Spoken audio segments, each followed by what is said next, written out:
Shalom, brothers. Welcome to the premiere episode of GMS Info Doc channel.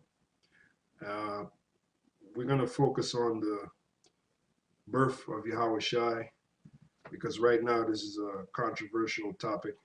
It's a hot button topic. And we got some information to bring out to you, brothers, concerning that topic. The birth of Yahweh Shai was never meant to be understood by everybody.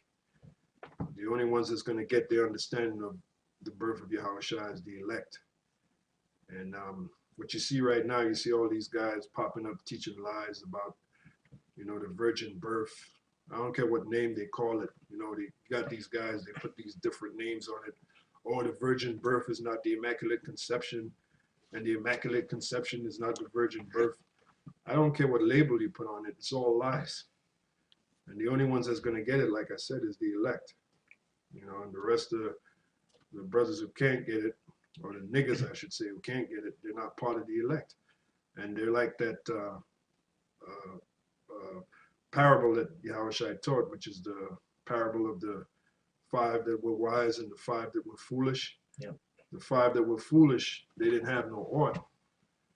And what is the oil? The oil is the perfect understanding of this truth. That's the oil.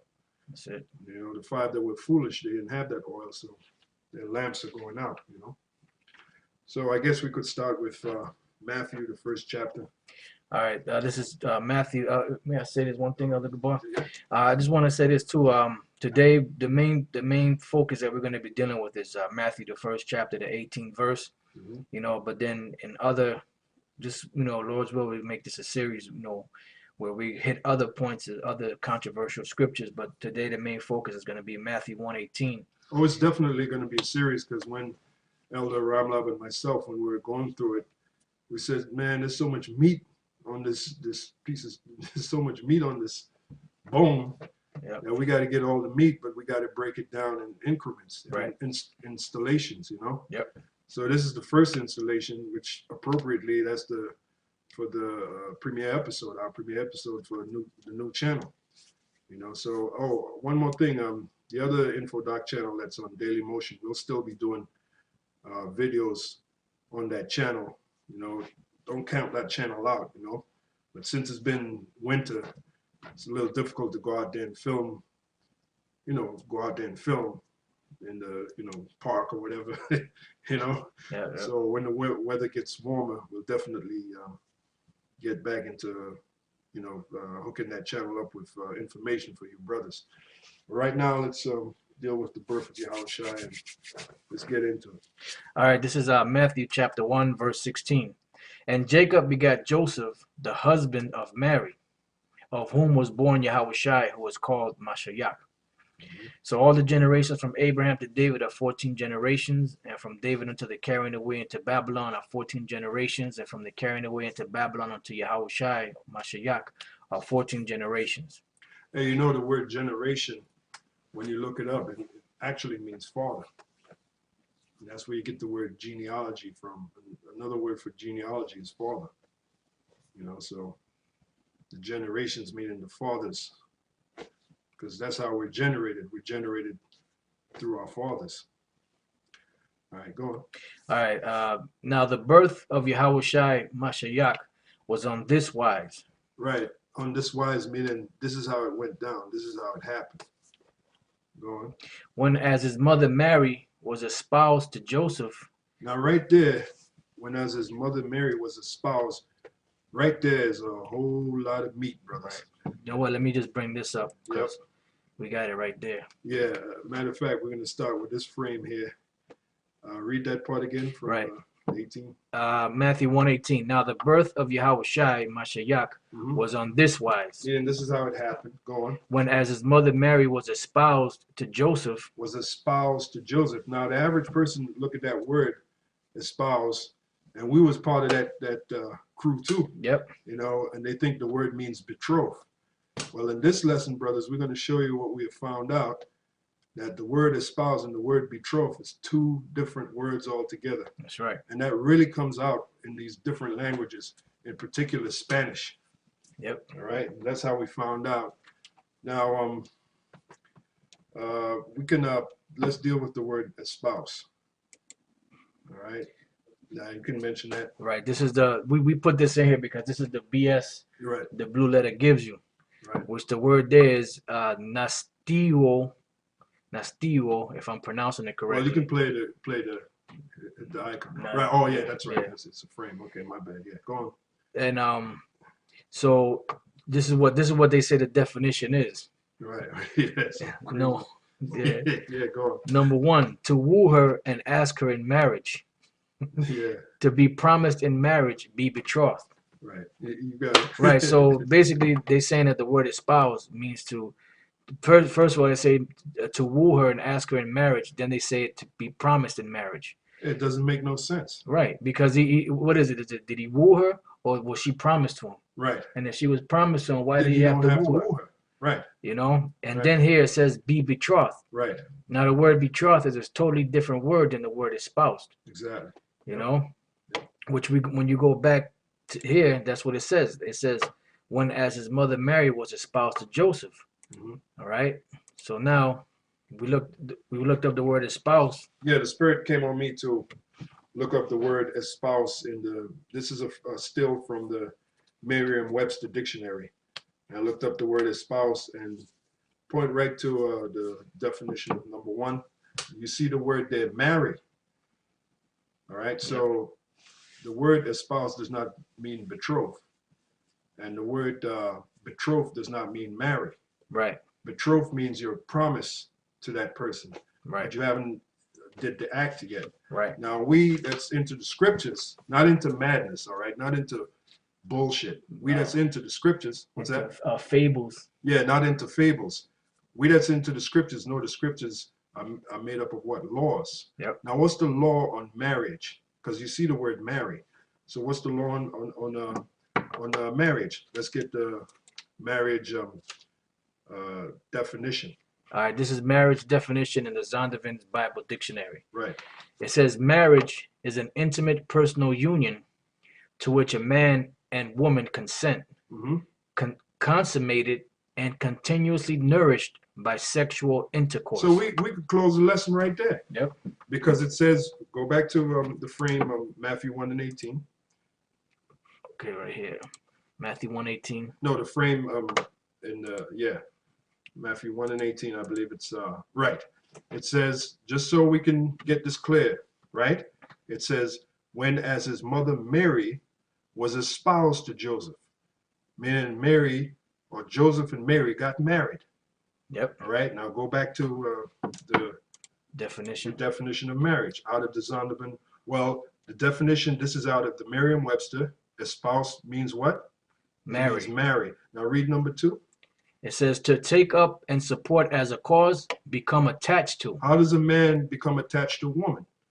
By marrying her. Right. All right. Now let's go to marriage in Zondervan. Yep. Let's read that again. Marriage is an intimate personal union to which a man and woman consent, consummated and continuously nourished by sexual intercourse. So marriage is what? Sexual intercourse. That's what marriage is. So Joseph and Mary had sex, all right? That's right. Joseph and Mary had sex. Now let's go to the law in the Bible dealing with marriage. You got it. Exodus 22:16. And if a man entice a maid that is not betrothed.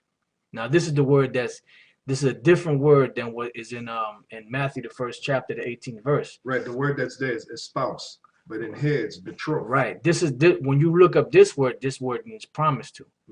It says, and if a man entice a maid that is not betrothed or not promised to anybody, and lie with her, meaning they have sex, he shall surely endow her to be his wife. Right. If her father utterly refuse to give her unto him, he shall pay money according to the dowry of virgins. Now we looked that up, and that surely endow, that's where you get the word dowry from. The word dowry coming from endow, meaning if the man took on the wife, which the wife being the daughter of the father, he would have to pay a dowry. Now let's go into this word dowry. Let's bring out some more. The next frame should okay. All right. Dowry, number 1 is dower, and number 3, a gift of money or property by a man to or for his bride. Right. Now go back to the scripture. Go back. Right. Read that top again. Right. And if a man entice a maid that is not betrothed Hmm. and lie with her, he shall surely endow her to be his wife. In other words, he would give her father a dowry. That's how it was done back then. Right. That was the custom. Right. And Joseph being a just man, you know, he knew the law, Hmm. you know. Yep, that's right. So there's a reason why everything took place the way it took place, Hmm. you know, because basically the scriptures are a stumbling block to those that are not meant to get it, Right. you know. Right. And even Yep. Yeah. Go ahead. Go ahead. Yeah. the scriptures are a stumbling block to those that are not meant to get it, and even those that the Lord have blinded that think they got it. You know, the scriptures is still a stumbling block because they'll use scriptures like Isaiah the 8th chapter and the 14th verse where it says that Yahweh shall be a stumbling block, and try to apply it to us when it really applies to them. Yeah. Yeah. Because the fact that they can't get the Cornelius thing, that's a stumbling block. Yep, The fact that they believe in the virgin birth, that's a stumbling block. that's right. Now, you'll notice in Matthew 1 and 18, there was no mention of what? A dowry, Right, which was the custom back then. that's right. Joseph didn't give Mary's father any dowry. Yep. And there was no, and also, and you'll see in this lesson, further in the lesson, there was no token of virginity. That's that right. also was another custom. That's right. All right. And this is all in the law. Right. And that's all in the law. We're reading it right now. Exodus is what? Part of the law. That's right. Let's read it again. Exodus 22:16. And if a man entice a maid that is not betrothed Mhm. and lie with her, he shall surely endow her to be his wife. If her father utterly refuse to give her unto him, he shall pay money according to the dowry of virgins. So that's part of the custom back then. The custom was to pay a dowry. Yes. And then here, right, because in this scripture here, in this law, it says that this woman Mhm. that the man enticed, Mhm. if she's not betrothed, meaning she's not promised to anybody. Yeah, she's not promised, which then defines the word betrothed. Right. Go on. You know, which Mary was already promised to Mary Joseph. was already promised to Joseph. Yep. So that's why he had to pay the dowry. Yep. You know, because this woman wasn't promised to anybody else. So he would have to go to the father to give the father the dowry for this particular woman. And the reason being is because a woman is not owned by herself. Right. All right. A woman is owned by a man, be it her father or be it her husband. And this also shows you that women are nothing but what? Property. Right. It tells you in the Apocrypha, he that getteth a wife, getteth for what? A possession. Possession. That's right. The woman is goods. Yep. You know? And that token of virginity is really what? It's a certificate Yep. of Ownership. of ownership, and it's a certificate that certified that those goods are not damaged goods. Right. Because if a woman got married to a man and she wasn't a virgin, because the custom back then was a woman had to be a virgin to get married to a man. Right. She Yep. had to be a virgin. So if she wasn't a virgin and she got married to that man could complain and say, well, this woman wasn't a virgin. So to block all of that, right, you had to have something called a token of virginity, That's right. which we're going to go into. Yep. You know, see, a lot was happening back then. And you guys that quickly say that Joseph and Mary didn't have sex, you don't understand none of this. Right. None of the history of what was going on back there, the customs of what was going on, what the law says Right. Yep. concerning a man and a woman. You haven't got a clue of all of that. Right. But you'll quickly shoot off your mouth and talk about Joseph didn't have sex with Mary because you don't have the oil, man. That's right. And it means that you're also not part of the elect. All right. So now, rather than getting a little excited and getting to it ahead of ourselves, let's go back to dowry. Read that again, please. All right. Oh, let's gotta go forward. Right there. Dowry. Number one, archaic dower. Number three, a gift of money or property by a man to or for his bride. Right. So back in Matthew, there's no mention of dowry. Right. Right? Correct? We didn't read that in Matthew 1 and 18. Nope. All right. So, okay, now let's go to the next frame. We can read that. All right. This is Deuteronomy 22 and 28. It says, if a man find a damsel that is a virgin, which is not betrothed, and lay hold on her, and lie with her, and they be found, then the man that lay with her shall give unto the damsel's father 50 shekels of silver, and she shall be his wife, because he hath humbled her, he may not put her away all his days. That's right. And like you mentioned, Joseph knew the law. That's right. All right, he knew all